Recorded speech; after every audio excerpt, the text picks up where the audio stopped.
సంగారెడ్డిలోని శ్రీరామ మందిరం శ్రీరామనవమి వేడుకలకు ముస్తాబైంది.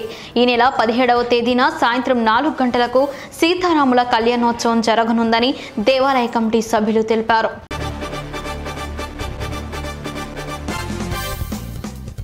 సంగారెడ్డి పట్టణంలోని శాంతినగర్లో రోడ్డుపై కంకర పేరుకుపోవడంతో తీవ్ర ఇబ్బంది పడుతున్నామని స్థానికులు తెలిపారు.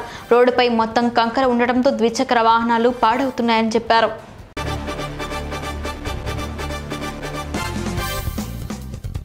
నల్గొండ డ్రగ్ ఇన్స్పెక్టర్ సోమశేఖర్ మిర్యాలగూడలోని వెంకట్ ఆసుపత్రి చారిటబుల్ మెడికల్ షాప్ అనుమతి కోసం 20,000 రూపాయలు డిమాండ్ చేశారు.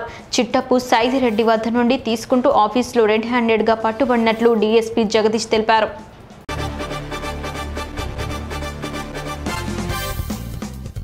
నారాయణపురం వద్ద బస్సు యాత్ర వద్ద సీఎం జగన్మోహన్ రెడ్డి ప్రజలకు వైసీపీ నాయకులకు అభివాదం చేశారు.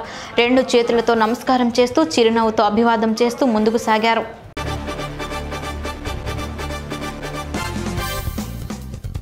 తెలంగాణ ఆత్మగౌరవం సామాజిక న్యాయం పునాదిగా తెలంగాణ విద్యార్థి ఉద్యమకారుల వేదిక ఆధ్వర్యంలో జరిగిన రౌండ్ టేబుల్ సమావేశంలో కంచర్ల బద్రి అధ్యక్షతన తెలంగాణ ప్రజా పార్టీ ఆవిర్భావం జరిగింది.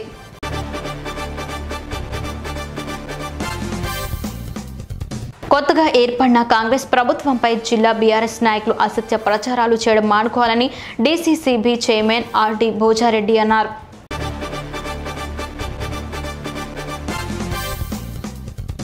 మంత్రి పొన్నం చేనేత రంగాన్ని కాపాడటానికి మీరు ఎప్పుడైనా అతిథులకు మర్యాద చేయాలనుకుంటే కాటన్ టవల్స్లో చేయాలని మంత్రి పొన్నం ప్రభాకర్ విజ్ఞప్తి చేశారు.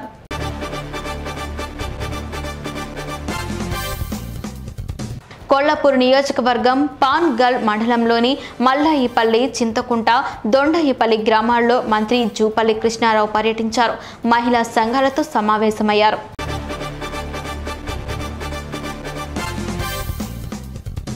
ఖమ్మంలోని 11 గోశాలలకు సత్తుపల్లి నియోజకవర్గం నుండి 40 ట్రక్కుల పశుగ్రాసాన్ని ఎమ్మెల్యే మట్ట రాగమయ్యి వితరణ చేశారు. మంత్రి తుమ్మల పిలుపు మేరకు సత్తుపల్లిలో సుమారు 40 పశు గడ్డి ట్రాక్టర్లను ఎమ్మెల్యే జెండా ఊపి ప్రారంభించారు.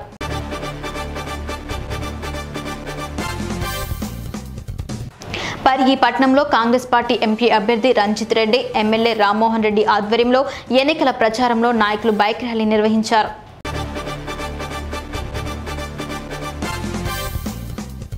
సీఎం జగన్ పై దాడి చేసింది ముమ్మాటికి ఆత్మలేనని ఆయన చెప్పారు. జగన్ అరాచకాలకు బలైన వ్యక్తులే ఆత్మలుగా వచ్చి దాడికి పాల్పడ్డారని ఆనం వెంకటరమణారెడ్డి అన్నారు.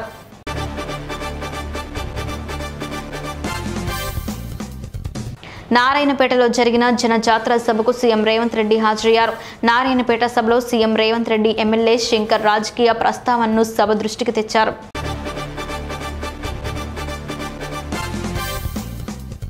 నిర్మల్ జిల్లా బైంసా గడ్డెన్నవాగు ప్రాజెక్టు వివరాలను అధికారులు వెల్లడించారు. ప్రాజెక్టు పూర్తి సామర్థ్యం 358.70 అడుగులు ఉండగా ప్రస్తుతం నీటి మట్టం 357.90 అడుగులు ఉందని పేర్కొన్నారు.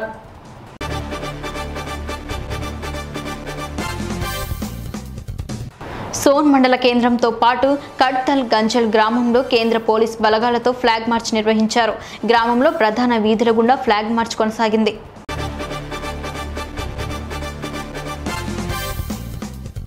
శంకరపట్నం మండలం మొలంగూరు శివారులోని కావేరీ సీడ్ కంపెనీ ఎదుట బీహారీ హమలీలు ధర్నా చేపట్టారు. తమ కూలీ రేట్లు పెంచాలని డిమాండ్ చేస్తూ దాదాపు 100 మంది కూలీల వరకు సీడ్ ప్లాంట్ ఎదుట నిరసన వ్యక్తం చేస్తూ బైఠాయించారు.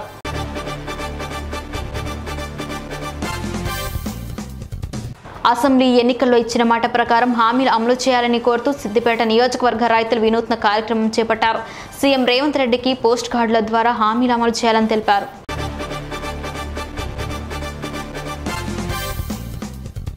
భువనగిరి మండలం నందనం గ్రామ క్షేత్ర పాలకుడైన శ్రీ ఆంజనేయ స్వామి ఆలయంలో అర్చకులు విశేషంగా ఆకుపూజ నిర్వహించారు.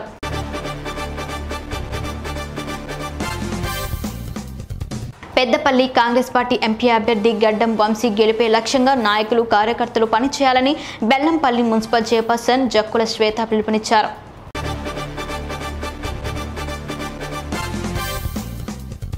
జరగబోయే పార్లమెంట్ ఎన్నికల్లో గ్రామాన బీఆర్ఎస్ పార్టీ నాయకులు కార్యకర్తలు కష్టపడి భువనగిరి పార్లమెంట్ అభ్యర్థి క్యామా మల్లేష్ను గెలిపించుకోవాలని మాజీ ఎమ్మెల్యే పైళ్ల శేఖర్ రెడ్డి అన్నారు.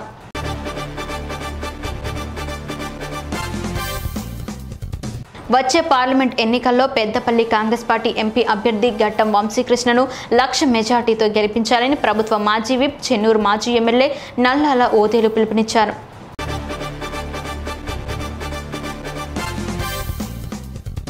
యాదాద్రి జిల్లా కలెక్టర్ హనుమంతు ఆలేరు వ్యవసాయ మార్కెట్ కమిటీ కార్యాలయ ఆవరణలోని వడ్ల కొనుగోలు కేంద్రాన్ని పరిశీలించారు.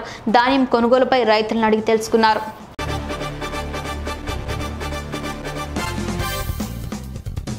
అగ్నిమాపక వారోత్సవాల్లో భాగంగా రెండవ రోజు కమలాపురం అగ్నిమాపక కేంద్రం ఆధ్వర్యంలో కమలాపురం పట్టణంలో నిర్వహించిన ప్రదర్శన ప్రజలను ఆకట్టుకుంది.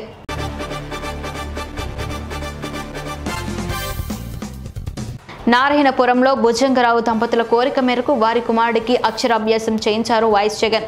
బస్సు మెట్ల మీద కూర్చొని పిల్లాడిని ముద్దు చేస్తూ అక్షరాలు దిద్దించారు.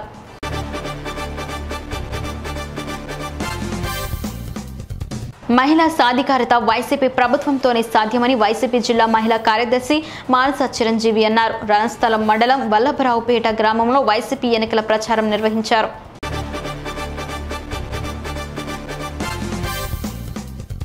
వనపర్తి జిల్లాలో గత 8 నెలలుగా ఆగిపోయిన పలు అభివృద్ధి పనులను వెంటనే ప్రారంభించాలని అఖిలపక్ష ఐక్యవేదిక అధ్యక్షులు సతీష్ యాదవ్ డిమాండ్ చేశారు.